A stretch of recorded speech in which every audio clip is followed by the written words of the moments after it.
This is problem 914 from Chapter 9 of the CFA Institute textbook, Corporate Finance, A Practical Approach.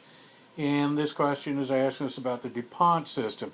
DuPont analysis allows you to evaluate return on equity and break it down into components.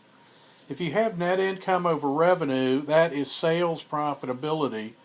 So net income per dollar revenue, your profit margin, multiply that by revenue over assets. That's your asset turnover or total asset turnover. That's a measure of efficiency. If you multiply those two numbers together, revenue drops out and you get net income over assets, which is your return on assets. Multiply that by assets over equity, and notice that the assets in the numerator here cancel out the assets in the denominator there, and you end up with net income over equity. So basically, return on assets times the amount of financial leverage gives you return on equity. And that's answer A.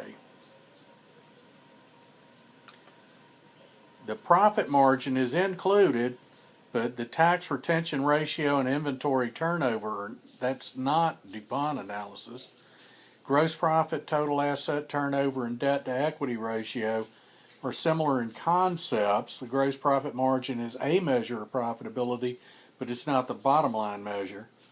Total asset turnover is a component, and the debt to equity ratio is not a component because you can't multiply debt over equity times total asset turnover and have anything fall out. So that's DuPont analysis.